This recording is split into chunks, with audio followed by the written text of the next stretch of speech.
Assalomu alaykum fermerlar. Bugun 17 Mart. Biz bir polyada turibmiz. Bug'doy polyasi. Bir yer. Bu yoqda. Bu yoqda udobreniya jegan, balni go'ngil jegan, beg'o'miz jegan, tamoq jegan yer polyamiz, bu yoqda jemaganmiz. Ikkoviga birday urg'ay kelgan, birday ag'darilgan, birday qaralgan. Endi bularning raziyasini ko'rsanglar bo'ladi. Mana biday ekan 17 Mart kuni biday chiqqani bir qarasdan o'sgan. Arıqlarning ishi, ne ko'rsatayapman, ishi ko'rinmaydi darajada. Buni ostiga molni go'ngini sag'amiz, beg'o'miz solgan, oziqa berilgan. Endi oziqa berilmagan, kuchimiz yetmay qolgan mana bidaylarimiz. Bir kunda ekilgan bir guruh, mana bu yoqlarni ko'rsataman. O'rtasi chiqdimi, ariqlarning ichi ko'rinadi.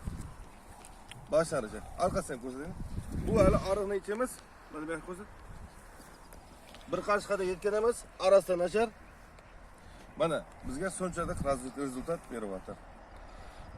Bizga bergan udobrelarimiz qanchalik foyda beryapganini o'zinglar so'zlarda ko'rsatib bo'ladi.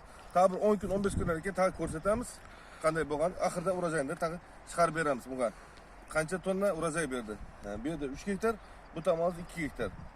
2 gektardan qancha buğday oldik? 3 gektardan qancha buğday oldik? Bugun 17 Mart 2023 yil.